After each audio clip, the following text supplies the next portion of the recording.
നമസ്കാരം. മിഷൻ 24 വാർത്തകളിലേക്ക് സ്വാഗതം. മനസ്സുകളും സ്നേഹത്തിന്റെ പാലം പണിത മണ്ണിലൂടെ, മാനവിക സ്നേഹം തീർത്ത മണ്ണിലൂടെ, പയസ്സിയുടെ കഥ പറയുന്ന മണ്ണിലൂടെ, നിരവധി അനവധി ഉജ്ജ്വലമായ സമര പോരാട്ടത്തിന്റെ കഥ പറയുന്ന മണ്ണിലൂടെ വഖഫ് സംരക്ഷണ റാലി കടന്നു വരികയാണ്. പറങ്കിപ്പടിയുടെയും വെള്ളക്കാരുടെയും ചേരിയെടുക്കുന്ന ഗവൺമെന്റുകൾക്ക് മുന്നില് നെഞ്ചുവിരിച്ച് വിനാശാന്തത്തെ പരമോന്നതമാണ് ഇന്ത്യ. അബ്ദുൽ കലാം ആസാദിന്റെ നാട് ഇന്ത്യ. 24-ാം വയസ്സിൽ ഇന്ത്യ എന്ന പിറന്ന നാടിന് വേണ്ടി അഭിമാനത്തോടുകൂടി കടത്തിയുള്ള ഭഗത് സിംഗിന്റെ ഇന്ത്യ. സൂര്യനെ ശ്രമിക്കാത്ത ഇന്ത്യ. കുറ്റ്യാടി മേഖല മഹല്ല് കോർഡിനേഷൻ കമ്മിറ്റിയുടെ നേതൃത്വത്തിൽ വഖഫ് സംരക്ഷണ റാലിയും പൊതുസമ്മേളനവും നടത്തി. മുസ്ലിം ലീഗ് ജില്ലാ സെക്രട്ടറി ടി ഇസ്മായിൽ സമ്മേളനം ഉദ്ഘാടനം ചെയ്തു. ഇങ്ങനെയൊരു പ്രക്ഷോഭമാണ് ഈ ഫാഷിസത്തിനെതിരെ നാട് കാണേണ്ടതെന്ന്, നാട് ഉണരേണ്ടതെന്ന് ആദ്യമായി പറഞ്ഞു വെക്കാൻ ഞാൻ ഉദ്ദേശിക്കുകയാണ്. ഫാഷിസം ഇങ്ങനെ അതിന്റെ അവസാനത്തെ കുതിപ്പിലാണ്. ആ അവസാനത്തെ കുതിപ്പിൽ അവർ ഇടകൊണ്ടിരിക്കും എന്നുള്ളതിന്റെ ഏറ്റവും പ്രബലമായിട്ടുള്ള തെളിവായിരുന്നു കഴിഞ്ഞ ലോക്സഭാ തെരഞ്ഞെടുപ്പിൽ നമ്മൾ കണ്ടത്. കഴിഞ്ഞ ലോക്സഭാ തെരഞ്ഞെടുപ്പിൽ ഫാഷിസ്റ്റുകൾ 400+ എന്ന് പറഞ്ഞാണ് ഈ ഇന്ത്യ രാജ്യത്ത് ജനങ്ങളെ സമീപിച്ചുകൊണ്ടിരുന്നത്. പക്ഷേ ആ ഫാഷിസ്റ്റുകൾക്ക് 240 അപ്പുറം പോകാൻ ഇന്ത്യയുടെ ജനാധിപത്യവും മതേതരത്വവും ആഗ്രഹിക്കുന്ന ജനങ്ങൾ അനുവദിച്ചില്ല എന്നുള്ളത് നമ്മൾ യാഥാർത്ഥ്യബോധത്തോടുകൂടി ഉൾക്കൊള്ളേണ്ടതുണ്ട്.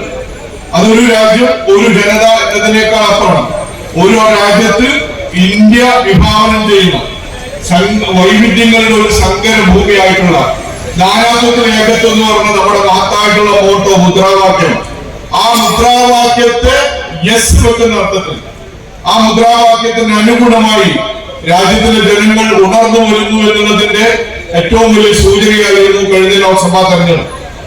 ജനാധിപത്യവും മതേതരത്വവും കോർത്തിണക്കിയ ഇന്ത്യ എന്ന മഹാരാജ്യത്തിലെ ജനങ്ങളെ പരസ്പരം ഭിന്നിപ്പിക്കാൻ BJPയും സംഘപരിവാറും നടത്തുന്ന നീക്കങ്ങൾക്കെതിരെ സമൂഹം ജാഗരൂകരാകണമെന്ന് ടി ഇസ്മായിൽ പറഞ്ഞു. KPCC നിർവാഹക സമിതി അംഗം രജിൽ മാക്കുറ്റി മുഖ്യപ്രഭാഷണം നടത്തി.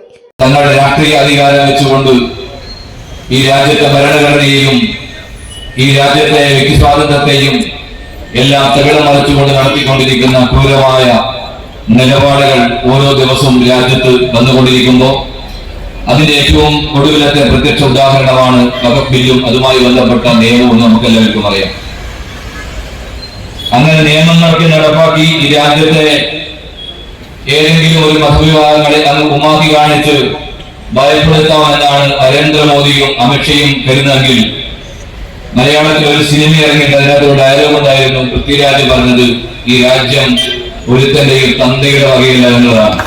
നരേന്ദ്രമോദിയുടെയും അമിത്ഷയുടെയും തന്തയുടെ വകയല്ല ഈ രാജ്യം എന്ന് വിളിച്ചു പറയാൻ സാധിക്കുന്ന രൂപത്തിലുള്ള അത്യുജ്വലമായ പോരാട്ടത്തിലാണ് ഈ രാജ്യം കടന്നു പോകുന്ന സമയത്ത് തർക്കമില്ല.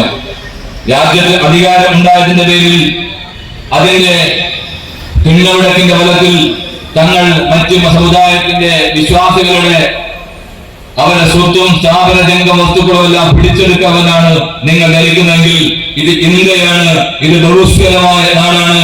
ഇത് നരേന്ദ്രമോദിക്കോ അമിത്ഷയ്ക്കോ RSSനോ തറവാട്ട് സ്വത്ത് കിട്ടിയതല്ല എന്നുള്ളത് ഈ രാജ്യത്ത് ബോധ്യപ്പെടുത്തേണ്ടത് നമ്മുടെ എല്ലാം ഉത്തരവാദിത്തമാണ്.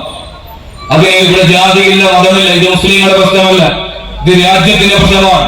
ഈ രാജ്യത്ത് ജീവിക്കുന്ന ഓരോ മനുഷ്യന്റെയും പ്രശ്നമാണ്. അതുകൊണ്ട് തന്നെയാണ് രാഹുൽ ഗാന്ധി പറഞ്ഞതുപോലെ ഇതിനെതിരായി 1 ഇഞ്ച് വിട്ടുവീഴ്ചക്ക് ഞങ്ങൾ തയ്യാറല്ല എന്നുള്ളത് ഈ രാജ്യത്തിന്റെ മുമ്പിൽ ആവർത്തിച്ച് ഞങ്ങൾ പറഞ്ഞത്. 70 വർഷമായി വഖഫ് ബില്ല് നിയമം ഈ രാജ്യത്തുണ്ട്. ഈ രാജ്യത്തെ ഏതെങ്കിലും ഒരു സമുദായത്തിന്റെ ഇന്ത്യൻ പാർലമെന്റിനകത്ത് വെച്ച് കോൺഗ്രസിന്റെ അഖിലേന്ത്യാ കമ്മിറ്റിയുടെ ജനറൽ സെക്രട്ടറി KC വേണുഗോപാൽ നരേന്ദ്രമോദിയുടെ മുഖത്ത് നോക്കി അമിത്ഷയുടെ മുഖത്ത് നോക്കി ചോദിച്ചൊരു ചോദ്യമുണ്ട്. 70 വർഷമായി ഈ നിയമങ്ങളിലുണ്ട്. ഏതെങ്കിലും ഒരു സമുദായത്തിന്റെ ഏതെങ്കിലും 1 ഇഞ്ച് സ്ഥലം ഏറ്റെടുത്തുമായി ബന്ധപ്പെട്ട ഒരു കാര്യങ്ങൾ തെളിയിക്കാൻ നിങ്ങൾക്ക് സാധിക്കുമോ എന്ന് ചോദിച്ചപ്പോ ഒരക്ഷരം ഉരിയാടാൻ അമിത്ഷ തയ്യാറായിട്ടുള്ളതെന്നുള്ളതാണ്. അപ്പൊ ഭയപ്പെടുത്തി കീഴ്പ്പെടുത്തുന്നതാണ്. അതിന്റെ ഭാഗമായി നമുക്കറിയാം, പൗരത്വ നിയമം രാജ്യത്ത് അടിച്ചേൽപ്പിച്ചു, ഏക സിവിൽ കോഡ് അടിച്ചേൽപ്പിച്ചു. ഇപ്പൊ ഈ നിയമം അടിച്ചേൽപ്പിക്കാൻ ശ്രമം നടക്കുന്നു. പക്ഷെ അതിനെല്ലാം ചെറുതോൽപ്പിച്ചവരാണ് നമ്മൾ. അങ്ങനെ ഈ രാജ്യത്തിന്റെ മുസ്ലിങ്ങളുടെ പ്രശ്നമാണ്. അതുകൊണ്ട് ഇത് മുസ്ലിങ്ങൾ മാത്രം നടത്തിക്കോട്ടെ എന്നുള്ളതല്ല, ഇത് രാജ്യത്തിന്റെ പ്രശ്നമായി അഡ്രസ് ചെയ്യുന്നു. അവിടെ ഹിന്ദുവുണ്ട്, മുസൽമാനുണ്ട്, ക്രിസ്ത്യാനിയുണ്ട്, എല്ലാ ജൈനനുണ്ട്, പാഴ്സിയുണ്ട്. ഈ രാജ്യത്ത് മതനിരപേക്ഷത ആഗ്രഹിക്കുന്ന എല്ലാവരും ഈ ശങ്കവലിമാരുടെ രാഷ്ട്രീയതരായിട്ടുള്ള പോരാട്ടത്തിന് മുമ്പിൽ ഉണ്ട് എന്നുള്ളത് ബോധ്യപ്പെടുത്താൻ ഞങ്ങൾ ആഗ്രഹിക്കുകയാണ്. മഹല്ല് coordination committee chairman BP Moidu അധ്യക്ഷത വഹിച്ചു.